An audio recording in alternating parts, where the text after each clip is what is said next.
اکیلے جانا ہے نا، اپنے حصے کا چراغ جلا کے جاؤ نا. حضور علیہ السلام کو کہہ تو سکے کہ حضور آپ نے فرمایا تھا سچ بولنا، میں سچ بولتا تھا. حضور آپ نے فرمایا من غش فلیس منا، دھوکہ دینے والا ہم میں سے نہیں. حضور میں دھوکہ نہیں دیتا تھا. حضور آپ نے فرمایا کہ مومن وہ ہوتا ہے جو اپنے لیے پسند کرے تو دوسرے مسلمانوں کے لیے پسند کرے.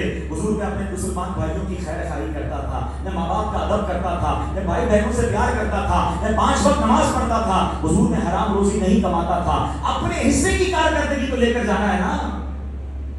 اگر ایسا نہ ہوا تو پھر کیا ہوگا؟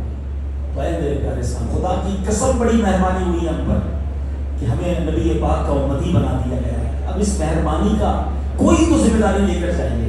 تو آج میں عرض کرنا چاہوں گا کہ نبی پاک علیہ السلام کو اب تو ولادت کا تحفہ بھی تو دینا ہے نا. 12 ربیع الاول آ رہی ہے نا. دنیا کا دستور ہے کہ جب کسی کا برتھ ڈے آتا ہے لوگ تحفہ دیتے ہیں. تب تو حضور کا برتھ ڈے آ رہا ہے صلی اللہ علیہ وسلم، تحفہ نہیں دینا. اچھا تحفہ دیتا ہے تو فیوریٹ تحفہ دینا چاہیے، جس کو جو پسند ہو بندہ وہی تحفہ دیتا ہے. کسی کو خوشبو پسند ہوتی ہے ہم اس کو خوشبو دیتے ہیں، کسی کو کتاب پسند ہوتی ہے کتاب دینی چاہیے. نبی پاک کو کیا پسند ہے؟ حضور علیہ السلام فرماتے ہیں جعلت قرۃ عینی فی الصلاۃ. میرے آقا فرماتے ہیں نماز نے میری آنکھوں کی ٹھنڈک رکھی گئی. یہ کیسا میلاد منانے والا ہے جس کی نماز قضا ہو جاتی ہے؟ نہیں میرے پیارے صاحب، آج بس کچھ بھی ہو جائے پکی سچی نیت کر لو، آج کے بعد ہماری کوئی نماز قضا نہیں ہوگی. بلکہ آپ کو کوئی کہے یار آپ 5 وقت کے نمازی بن گئے، آپ کے پاس میرے حضور کا میلاد آ گیا، آقا کو تحفہ پیش کرنا تھا، میرے آقا کی آنکھوں کی ٹھنڈک نماز ہے، میں نے نماز شروع کر دی. اس بار وہ بڑی پنجابی میں کہتے ہیں کچھ بکرا میلاد مناؤ نا، پرچم تو لگائیں گے، لائٹیں لگائیں، مگر اپنے آپ کو بھی سجائیں. اس بار میلاد نماز پڑھ کر منائیں، اس بار میلاد سچ بول کر منائیں، اس بار میلاد حرام روزی چھوڑ کر منائیں، اس بار میلاد سنتوں پر عمل کر کے منائیں. پھر دیکھیں انشاءاللہ مدینے والے آقا علیہ السلام پھر کیسی نگاہیں عنایت فرماتے ہیں. تو انشاءاللہ نیت کر لیں کہ اس بار میلاد آقا علیہ السلام کی سنتوں پر عمل کر کے منائیں گے. میلاد آیا اور ہم بدلے نہیں تو پھر کیا حاصل کیا؟ رحمت کی بارش تو ہوگی نا، روزی ہو رہی ہے، مگر جو 12 ربیع الاول کی رات ہے نا، جو ولادت مصطفیٰ کی رات ہے، بالخصوص جو وہ گھڑی جس گھڑی میرے آقا کی میلاد، وہ رات سونا نہیں ہے آپ نے. ہاں وہ رات محفل میلاد انشاءاللہ بھی بتائیں گے ملتان میں کہاں ہوگی، آپ نے اس میں شامل ہونا ہے. اور اس گھڑی جس گھڑی میرے آقا دنیا میں تشریف لائے وہ خاص مانگنے کی جھولی پھیلانے کی گھڑی ہے. تو شاعر کہتے ہیں نا مولود کی گھڑی ہے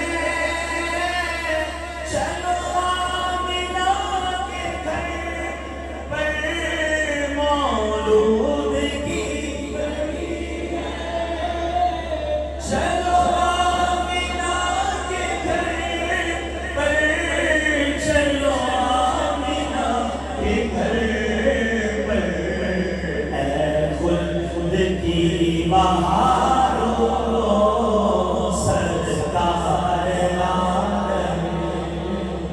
بس بسوں میں نہیں آنا ہے، دھوم دھام سے میلاد منانا ہے. ارے نبی پاک سے پوچھا گیا حضور آپ ہر پیر کو روزہ کیوں رکھتے ہیں؟ آقا فرماتے کیونکہ پیر کے دن میری ولادت ہوئی تھی. میرے آقا تو ہر پیر کو اپنا میلاد مناتے ہیں، پھر ہم میلاد منانے سے کیوں پیچھے ہٹے؟ جب تلک یہ چاند تارے جھلملاتے جائیں گے، تب تلک جشن ولادت ہم مناتے جائیں گے. فکر کے ان کا اپنے دل جمتا سرکار کی آمد، آقا کی آمد، حضور کی آمد، اکبر کی آمد، آخر کی آمد، ظاہر کی آمد، پیارے کی آمد، اونچے کی آمد، سچے کی آمد، آقا کی ولادت کے جشن ولادت. مرحبا یا مصطفیٰ، مرحبا یا مصطفیٰ، مرحبا یا مصطفیٰ. اللہ کریم ہم سب کو اس مہینے کی خوب خوب برکتیں نصیب فرمائے. آمین بجاہ نبی امین. یہاں تک کہ وہ دیکھے گا کہ نبی پاک علیہ السلام اسے قبر میں اپنے رحمت بھرے ہاتھوں سے اتار رہے ہیں. آئیے مل کر پڑھتے ہیں اللہم وسلم وبارك على سيدنا محمد النبي الأمي الحبيب العالي القدر العظيم الجاه وعلى آله وصحبه وسلم.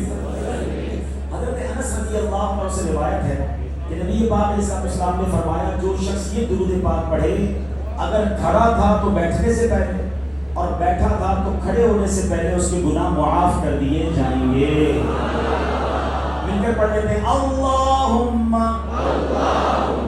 صلی علی سیدنا و مولانا محمد وعلی آلہ وسلم. جو یہ درود پاک پڑھتا ہے اس پر رحمت کے 70 دروازے کھول دیے جاتے ہیں. مل کر پڑھ لیں صلی اللہ علی محمد. علامہ احمد صابی رحمۃ اللہ علیہ بعض بزرگوں کے حوالے سے لکھتے ہیں اس درود شریف کو ایک بار پڑھنے سے 6 لاکھ درود شریف پڑھنے کا ثواب حاصل ہوگا. مل کر پڑھ لیتے ہیں اللہم صلی علی سیدنا محمد عدد ما فی علم اللہ صلاة دائمة بدوام ملک اللہ. ایک سے سایہ تو نبی پاک علیہ السلام نے اسے اپنے اور صدیق اکبر رضی اللہ عنہ کے درمیان بٹھا دیا.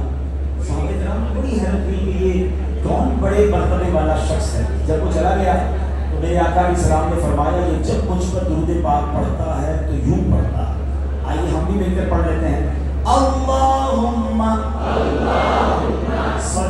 صلی علی محمد کما تحب وترضى لہ.